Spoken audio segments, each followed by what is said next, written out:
Bonjour à tous, merci d'être avec nous cet après-midi, ici même à Bazin-Labou. Émission Zigzag cet après-midi, émission culturelle. On va parler de la photographie. Oui, avec Ranlo. Comment ça va, Ranlo? Alors, salut Jean-Claude, comment il est? Il est là, fait plaisir à nous d'avoir aussi aujourd'hui parce que depuis longtemps, il connaît où. Hein? On a même travaillé un peu pour nous, pour Canal Austral, il fut un temps de cela, on a parti, et puis de temps en temps, on envoyait nous des images.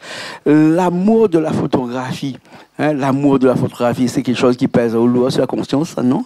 Ah ben oui, en fait, moi, je la touche un petit peu à la vidéo, donc pour le plaisir. Je la regarde un petit peu comment on travaille en vidéo. Je la testé un petit peu, et puis finalement, je la rendu compte que c'était vraiment la photographie qui était intéressante à moi.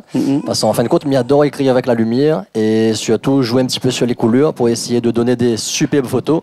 Pour moi, en fin de compte, en photographie, c'est de capturer l'instant présent pour que des gens, en fin de compte, dans l'avenir, dans le futur, ils puissent se retrouver aux autres et gardent de bons souvenirs. Voilà, un souvenir par rapport à la photo. Hein. Eh bien, la photo, il existe depuis pas mal de temps, hein, depuis les frères Lumière. Hein, on a très longtemps de ça, on a plus de 100 ans de cela. Et il n'y a pas perdu de sa magnifique, comme on dit, puisque même avec les nouvelles technologies, ben, les gens adorent toujours la photographie. Ben oui, avant l'époque, bon, où l'a connu ça, moi, n'était pas né malheureusement l'argentique, où ça vraiment, tu trempes la photo pour pouvoir écrire la photo, après tu mets sur une corde à linge, bon, ça allait. Dans des bains d'eau, hein, voilà. D'eau d'ammoniac, etc. Oui. Voilà, ben là, tu travailles là-dessus. Et aujourd'hui, le numérique, en fait, il a changé pas mal de choses. Parce qu'aujourd'hui, où ça, tu développes avant, dans des bacs, qui peut mettre sur une corde à linge en argentique. Aujourd'hui, maintenant, où est plutôt sur le numérique et où est plutôt avec des logiciels style Lightroom, Photoshop, où ça vraiment maintenant, où travaille le fichier RAW et où ça développe les photos après. Donc c'est une autre manière de voir les choses. C'est peut-être aussi un peu de contrainte pour les personnes qui ne connaissent pas parce que bon, ben, on a pas mal de choses à faire. Mais en tout cas, il faut aimer ce milieu-là. On voit qu'on capture une photo aujourd'hui, il faut pouvoir exploiter à fond. Et alors, pour ça nous va revenir dans la technique dans un petit instant, mais avant tout, on connaît où les pas trop chinois, où Dieu n'est pas trop gancé. Hein? Alors, expliquez-moi un petit peu pourquoi les Chinois ont un amour inconditionnel, presque à la limite incommensurable par rapport à la photo. Par rapport à la photographie? Ben, parce que c'est une histoire qui remonte à très loin, je pense, et que la photographie permet de raconter une histoire. Les Chinois, ils aiment bien ça, hein? Ouais, hein? Ben, d'ailleurs, oui, vas-y, bien content. D'ailleurs, comme vous direz, pas que seulement les Chinois, toute l'Asie du Sud-Est, hein, vraiment, ils aiment énormément la photographie. Ils ont développé une technologie. D'ailleurs, tous les gros logiciels de transformation de photos, ils viennent d'Asie. Pas mal, d'ailleurs, pas mal, ils viennent d'Asie. Hein. Un petit peu les Américains, hein, mais pas mal d'Asie. Hein. La photographie aujourd'hui, est-ce qu'on peut raconter non pas seulement une histoire, mais raconter aussi des faits et beaucoup de choses à partir de la photographie. Parce qu'aujourd'hui, nous arrivons à manipuler la photo quand même. Hein? Nous arrivons à manipuler la photo. Alors aujourd'hui, ce qui fait peur surtout, c'est que bon, sans site de marque ou autre, la photographie évolue tellement vite parce que nous avons de plus en plus d'appareils photo professionnels avec de gros capteurs, avec une belle résolution. Et ce qui fait peur aujourd'hui, c'est que on a des photographes, enfin les vrais photographes, ils travaillent avec du matériel professionnel. Les autres, ils connaissent vraiment, utilisent certaines techniques. Et on a aussi, en parallèle à ça, les nouvelles technologies que les grandes marques ils sortent et qu'ils disent aussi, voilà, on peut faire de jolies photos en 3-4 secondes. Et bon, par exemple, je sais pas moi, quelqu'un il prend son téléphone, il dit, il est aussi bien que vous en photographie, alors qu'il peut juste sur un bouton, il s'apparente tous les réglages et mettre en automatique. D'ailleurs, un appareil photo, enfin un téléphone portable aujourd'hui, on a des iPhones nous-mêmes. M'a pas cité, mais non, effectivement. l'iPhone, mais parce que l'iPhone, hein, il y a aussi les autres là, je me rappelle pas. Huawei, voilà, c'est ça. Parce que moi, je cite l'iPhone parce que j'en ai un, mais il fait des super photos avec ça. Il a un iPhone aussi, il fait aussi des jolies photos. Après, tout est une question de réglage. Mais par contre, ce qu'aujourd'hui, les gens ne comprennent pas, c'est qu'aujourd'hui, ils disent comme ça, voilà, on a l'iPhone 14, le 15, ou l'année prochaine. Le 15 qui vient de sortir, là, qui arrive à faire des photos subliminales. Il est vrai qu'il fait des jolies photos. Mais par contre, oublie jamais un truc, c'est que le capteur dans un iPhone, c'est une petite taille de capteur. Ouais. Et comment on fait rentrer des millions de pixels sur un petit capteur comme ça, alors que sur un appareil professionnel, on a un capteur 24 par 36, c'est-à-dire c'est du plein format, où ça on peut rentrer plus de mégapixels. En fait, moi, j'ai l'impression qu'aujourd'hui, nous leur, nous un petit peu, nous voilà nous un petit peu la face parce que les photos qu'on fait avec un téléphone, les bien, on pourra imprimer. Mais si vraiment on veut de la super résolution en grand, si on fait des affiches publicitaires par exemple, après Tu fais des 4x3 par exemple, voilà. il faut pas l'iPhone, il faut pas faire une photo avec un iPhone. Après, il ne dit pas il faut pas l'iPhone, mais les vrais que voilà, il faut un capteur beaucoup plus gros. Voilà, il faut penser vraiment à quoi on veut faire comme rendu demain. Supposons par exemple on veut un rendu vraiment, je sais pas, un écran comme un écran de cinéma. Et sûr que voilà, pour moi c'est pas avec un iPhone que je voudrais travailler avec ça. Sachant que l'iPhone, il fait quand même de très belles photos. Ah, mais attention, il y a des films qui sont sortis au cinéma qui est tournés avec des iPhones. Hein. Aussi, mais je pense que c'est des professionnels. Et en plus, c'était depuis la 11. Hein. Donc aujourd'hui, avec la 15, la 14. Et pourtant, regarde, Milena le 11 là, mais pourtant, il n'aime pas tirer des photos avec ça. Parce que bon, allez, comme il s'en va en voyage, comme il monte Mafat, d'ailleurs, il salue les Mafat, il est super sympa à chaque fois que nous monte là-bas. Ben, les vrais que vous préférez avoir un petit matériel, les compacts, les légers, où ça vous peut amuser avec, quand ça va en voyage, pas forcément envie de trimballer avec un appareil photo. Mais aujourd'hui, je préfère vraiment tirer une photo avec un appareil photo pour pouvoir retravailler justement. Mais est-ce qu'avec un vrai appareil photo, est-ce qu'un vrai appareil photo, on peut capter le moment présent? Parce qu'avec un vrai appareil photo, un petit mouche, pas un mouche, un petit gapé là, voilà, il va aller un instant, il va aller, inquiète pas là. On va faire ça photo. Il fait un focus sur lui ou bien un macro.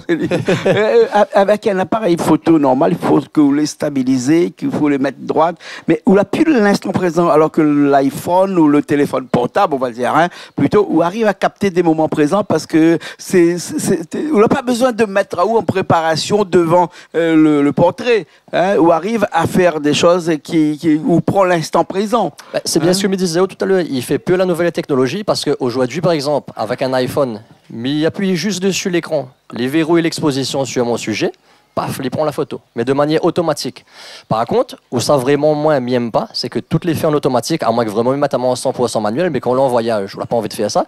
Alors qu'avec un appareil photo, mais je dirais que on n'a pas besoin de stabiliser, vu que les boîtiers aujourd'hui, les capteurs sont déjà stabilisés pour la plupart sur 5 axes. En vidéo, d'accord, on a besoin de stabiliser. Mais pour moi, un appareil photo, aujourd'hui, il suffit qu'on monte la vitesse d'obturation, je sais pas moi, un sujet qui passe au minimum à 125e de seconde, ou alors vraiment un sujet qui ça va assez vite. Allez, monte à un 500e, un 2000e, si vraiment il veut capter. Et puis pour moi, les bons après, le reste, il fait vraiment après en post-production sur des logiciels type.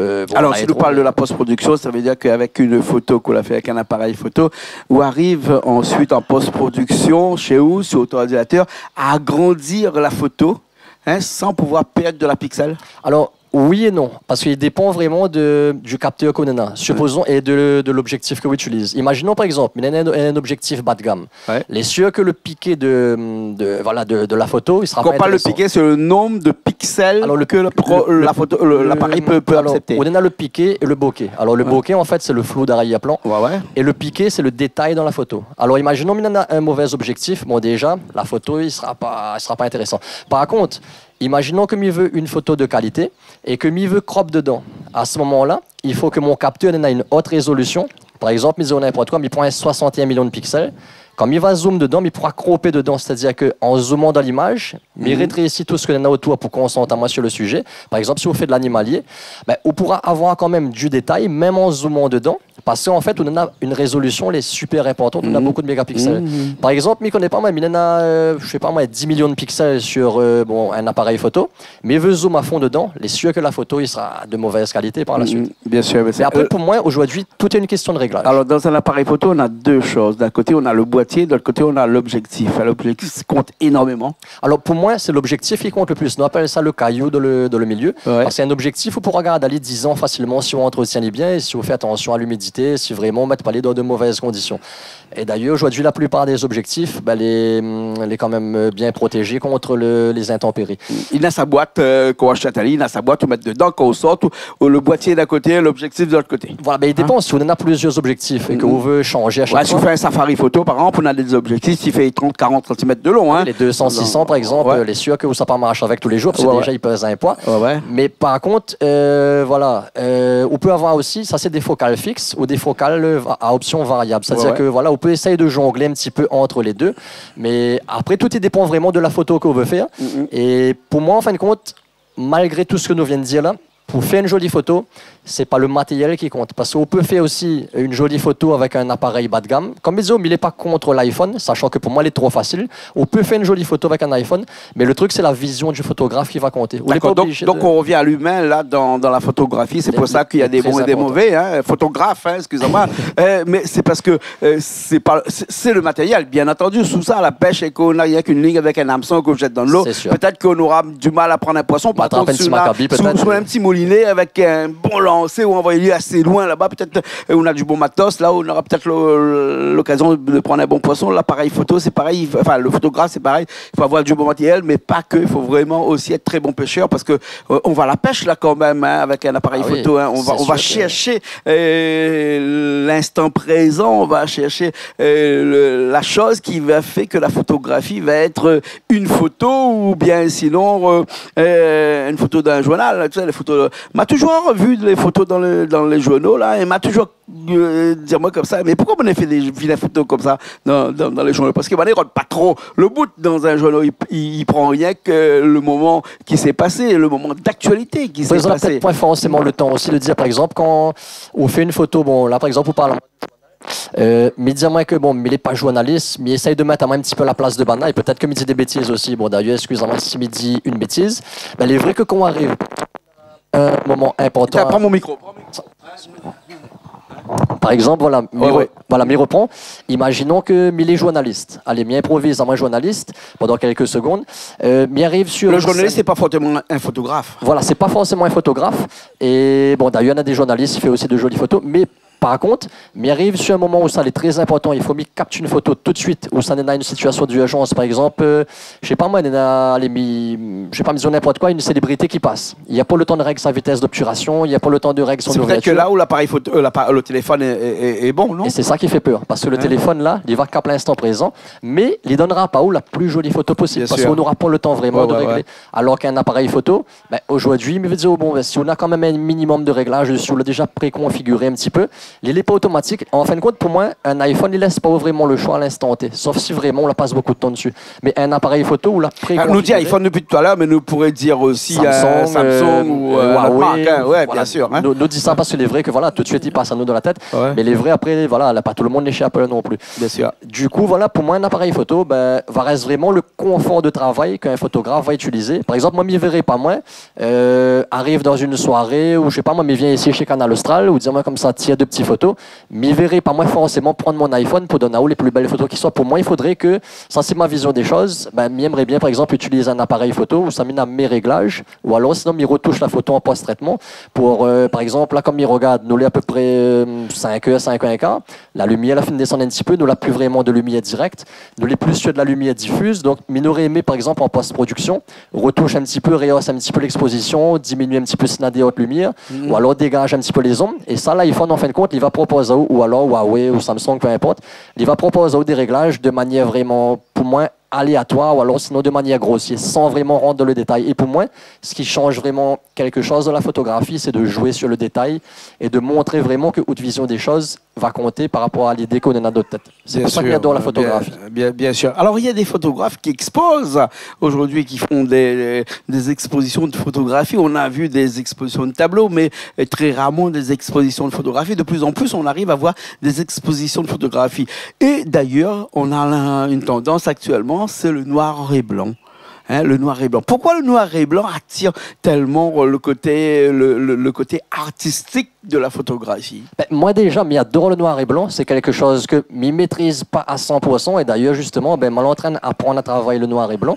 Parce qu'en fait, déjà, le noir et blanc, bon, pour la plupart des gens, en général, hein, mais vraiment, ça en amateur, les gens, quand ils n'arrivent pas à travailler la couleur, parce que la colorimétrie, c'est tout un travail derrière, ils n'aiment pas, par exemple, cette photo. Ils tiennent une photo là, ou alors sinon, on sait la couleur, il ne plaît pas ça. Ils disent, bon, nous basculons en noir et blanc. Il suffit la lumière, la tape un petit peu plus sur le visage, une lumière directe, ou mettre en noir et blanc. Paf, la photo est magique, tout d'un coup ils ressentent. Les gens y arrivent à faire ressentir. Mais moi par exemple, je pense que le noir et blanc, et d'ailleurs il y en a plein de styles que j'aimerais travailler, dont notamment par exemple, bon, je ne connais pas si je peux en parler à la télé, par exemple des nus artistiques de portraits, que ce soit garçons et filles. Bien sûr. Mais ça j'aimerais bien travailler, parce qu'en fait, on peut apporter une certaine chaleur dans la photographie par rapport à ça, sans forcément montrer le contexte autour, concentrant vraiment sur la lumière directe. Et là on peut jouer sur les ombres. Voilà, on peut jouer sur les ombres. parce que les ombres, pour moi, il apportent du mystère. Les ombres, ils représentent beaucoup de choses. En fait, les ombres, c'est la partie cachée, mais en même temps, il fait un oxymore parce qu'on cache quelque chose qu'on veut montrer. Bien sûr, aujourd'hui, on parle des ombres à la photographie, alors qu'il y a quelques années de cela, il y a 200 ans de cela, quand les peintres, ils faisaient des grands tableaux, ils jouaient sur ce qu'on appelle les drapés. Hein. C'était très compliqué à faire les drapés à la peinture, parce que c'était quand même avec des ombres qu'on dessinait. Hein. Aujourd'hui, avec la photographie, on arrive à faire un petit peu plus de choses. On peut même photographier des drapés. Hein. Des drapés, c'est des tissus qui sont un petit peu entremaillés, et puis après, il y a un effet d'ombre qui apparaissent.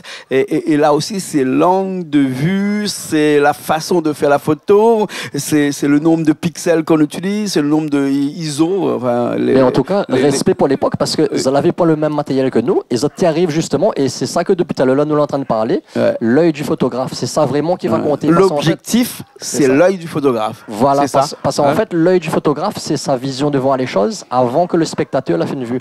Par exemple, aujourd'hui, on a une vision de tête. Le but, c'est d'utiliser l'appareil photo pour qu'il représente ce que vous l'avez voulu montrer de tête, mais de la manière la plus réelle possible. Moi, je vois les choses comme ça. Ouais. En tout cas, la photographie, c'est quelque chose que m'a compris qu'il intéresse beaucoup et qui passionne beaucoup. Entre la photographie et la vidéo, on n'a qu'un pas ou on a plusieurs pas? En fait, je pense que les mieux de commencer par l'un ou par l'autre, parce qu'en fin de compte, il dépend vraiment de ce qu'on veut faire. Moi, je commence à toucher un petit peu de la vidéo en tant qu'amateur, parce que j'adore réaliser des petits reportages à l'époque, noté fait aller sur Miss Saint-André, justement, il fait un petit coucou à Eric Boyer, s'il regarde l'émission, il était le président de l'association, et avec plein de monde avec qui m'a eu l'occasion de travailler de manière bénévole durant ces nombreuses années, depuis la fête Béchic, d'ailleurs, c'est là nous la rencontre à nous, depuis 2011.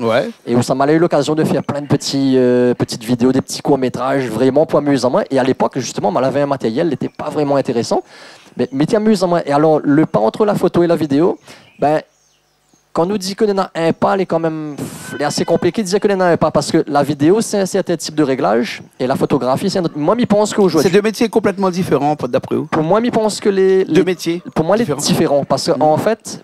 je trouve que la vidéo est beaucoup plus difficile à faire que de la photo. Parce que, par exemple, un vidéaste, il y arrive. Il faudra que il stabilise. Justement, on était en train de parler à moi de ça tout à l'heure, on a entièrement raison. Parce qu'une vidéo, là, quand on veut aller faire une vidéo professionnelle aujourd'hui, il faut que vous stabilisez. Vous utilisez un stabilisateur, il peut être RAW9, il ne faut pas que la photo bouge, l'image bouge. Voilà, il ne faut pas que l'image bouge. Et puis, il y a des stabilisateurs déjà intégrés, par exemple, dans le téléphone portable. Voilà, le stabilisateur est intégré. Il y a quelques appareils photo aujourd'hui où il y a un stabilisateur intégré aussi. Un petit peu plus compliqué pour les appareils photo, mais on doit des caméras aujourd'hui. Mais en tout cas, on a un appareil photo qui fait ça, et crois-moi, un jour, si on a l'occasion de faire moi ce petit cadeau-là, il sera vraiment avec plaisir, mais il coûte plus cher qu'une voiture. et d'ailleurs, je salue un camarade à moi que l'a acheté récemment, et c'est un appareil photo avec lequel, je salue Eric d'ailleurs, s'il regarde l'émission, à 1/10 de seconde, et à où on comprend bien ce langage-là, parce qu'on est assez technique comme moi, à 1/10 de seconde, il fait une photo à main levée en courant. Ah ouais, en courant. Et il n'y a pas de traînée à l'arrière. Rien du tout. Il n'y a pas de traînée à l'arrière. Il est intéressant. Du coup, voilà, moi, je pense qu'aujourd'hui, le métier de vidéaste est plus dur que le métier de photographe. Et le métier de photographe, est-ce qu'on peut en vivre aujourd'hui? Alors aujourd'hui, oui, on peut en vivre du métier de photographe. D'ailleurs, regarde, Fabrice Animation. Il était fait les photos, enfin, je ne connais pas s'il fait toujours des photos aujourd'hui, mais c'est quelqu'un que, voilà, dans le milieu, moi, comme il est né en 1990, il était déjà dans le milieu. Il était fait tout ça là. Et comme il regarde aujourd'hui, c'est quelqu'un qui a vécu de la photo. Et d'ailleurs, il y a Fabrice Animation. Après, il y en a plein de gens. Il entend parler de qui? Il y en a le monsieur qui tire les photos aussi. Là, il fait des années, il va aller dans des mariages. Depuis mes petits, il va aller dans des mariages. Mais connaît plus son Alors, quand il y a un mariage qui se passe par là, il a fait appel à un photographe. On ne va pas se cacher. C'est entre 1 500, 2 000 euros, même jusqu'à 2 500 euros. En général, par exemple, on a eu l'occasion d'aller visiter, quand moi, je dois marier, il y a 3 ans en arrière. Je suis parti au salon du mariage, je me questionné un petit peu sur les tarifs. Et tombe les tarifs les plus bas sur lesquels que m'a pu constater, où il était aux alentours de 1 900, 2 000 euros. Voilà. Pour une soirée dans laquelle le photographe fait des photos un petit peu partout, et puis après il y a quelques supports numériques. Moi, j'ai vu quelqu'un qui propose des agrandissements. Les agrandissements, moi, j'ai vu quelqu'un qui propose des agrandissements. Et puis on en a aussi, il emmène comment dire ça, son matériel, ou ça lui tire les tirages dans la soirée, il fallait faire des propositions, plein de trucs. Aujourd'hui, le métier de photographe, c'est pas seulement quelqu'un qui fait des photos, qui dans la semaine prochaine il y a des photos, c'est aussi celui qui fait des photomatons le soir. Voilà, c'est ça, c'est le mot métier, cherche des photomatons. Un photomaton le soir dans la soirée, qui propose des photos de telle ou telle personne, non pas forcément celui de la mariée. Eh ben, c'est un vrai métier aujourd'hui. Quand un photographe demande ou 2000 ou 2500 euros dans une soirée, eh ben, après, il a beaucoup de travail. Parce qu'on a un peu dit comme ça, ouais, le métier de photographe est très simple parce qu'on fait 2 dans la soirée, on gagne 5000 euros. Hein? Bien plus que le salaire, mais il y a beaucoup de travail aussi à l'arrière, beaucoup d'investissement dans le matériel aussi quand même. Après, c'est l'investissement dans le matériel parce qu'aujourd'hui, par exemple, quelqu'un va être photographe, il arrive, je sais pas moi, allez, nous parler de mariage, bien dans l'exemple du mariage. Si on arrive dans un mariage aujourd'hui, moi par exemple, il vend un photographe, il dit moi qu'il a acheté son appareil photo dans une grande surface, pas trop envie de faire les confiance. Parce que, comme il disait, le matériel il compte parce qu'il n'y a pas un confort de travail, ou ça que dans certaines situations, par exemple, aujourd'hui, bon, là, nous l'éclairer en studio, les bien, mais imaginons, nous n'avions pas de lumière. Et nous, on est un petit peu mal éclairé aussi, là, on a vu. Parce qu'en fait, nous étions très bien éclairés tout à l'heure, mais moi, mal dit à Richard, qui est la technique aujourd'hui, si on va tirer un peu les rideaux aujourd'hui, hein, parce qu'on a un petit peu de lumière à l'arrière, et regarde ce fond qu'on a ici, il est un petit peu brûlé, il est un petit peu surexposé, comme on appelle ça. Hein? Ouais. Alors qu'on aurait pu tirer les rideaux là et puis avoir un super endroit où on était très bien. Regarde là, d'ailleurs, quand là, moi je suis comme ça, on me voit bien, il n'y a pas de surexposition. Quand on fait un plan sur Roland, Richard fait un plan sur toi, même avec une chemise plus ou moins blanche, le blanc ne ressort pas, n'explose pas, parce qu'à l'arrière, on a mis un fond, hein, ce fond noir qu'on a à l'arrière qui est les rideaux ici de ce côté-ci. Merci Richard, hein, grand plan, merci. Oui, voilà, ici sur ce grand plan-là, eh ben, on l'a pas et donc on est un petit peu exposé. Hein, et tout ça fait que c'est très compliqué la photo et la vidéo. Surtout en vidéo, parce que Richard, il pense qu'on aura du boulot alors que les hautes lumières, il faudra gérer les blancs, il faudra les préparer. Voilà, nous ne gérons pas trop, nous on va comme ça même. nous disons, mais en tout cas, on a quelque chose que nous avons du mal, nous par exemple, ici à la télé, c'est les surexpositions. Et d'ailleurs, hein, le racisme existe dans la photographie et dans la vidéo.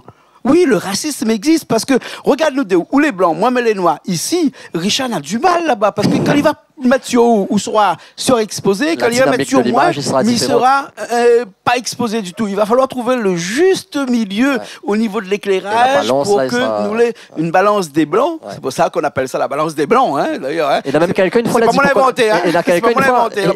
Quelqu'un l'a dit pourquoi on n'a pas appelé ça la balance des noirs. Mais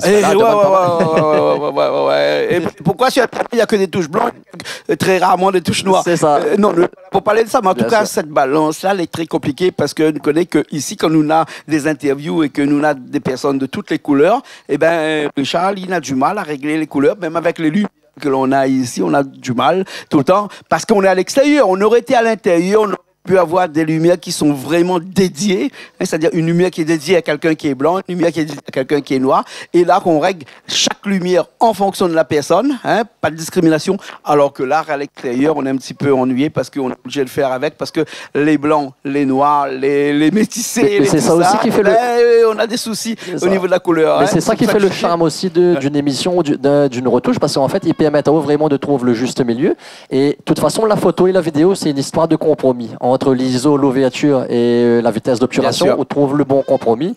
Et puis au final, on donne du résultat qui plaît un petit peu à tout le monde. Voilà. En tout cas, merci Ranlo. Merci à vous pour l'invitation, Jean-Claude. Il fait plaisir moi de participer à cette émission aujourd'hui. C'est depuis 2011, je connais et franchement, c'est que du plaisir à chaque fois que nous venons chez Canal Austral. Et d'ailleurs, c'est grâce à des émissions comme celle-là qui permettent un petit peu à tout le monde de pouvoir partager ce que l'IM à la Réunion. Bien sûr, hein, on a partagé la photo aujourd'hui, on a partagé un petit peu de vidéo, mais beaucoup plus de la photo. Nous aurons encore l'occasion de parler. Nous l'avons parlé là avec des gens un petit peu avertis, des gens qui aiment la photo, qui aiment la vidéo, mais qui sait peut-être que nous aura des gens qui, avec cette émission, vont se dire la prochaine fois, ben moi aussi je vais partir dans cette direction parce que c'est vraiment un métier à part entière, un métier non pas une passion que l'on vit et que l'on fait comme ça pour se faire plaisir, mais où on peut en vivre un vrai métier, la photographie. Et si vous plaît, moi j'aimerais faire un petit big up à quelqu'un parce que justement, mettez pour dire la vidéo, les duos, c'est mon beau-frère. Alors en fin de compte, il fait des clips. Mais lui, comme il voit, ses réglages, la couleur qu'il utilise, mais il fait un petit coucou, c'est Rudy Labbé. Tout le monde connaît, il est dans le milieu du clip.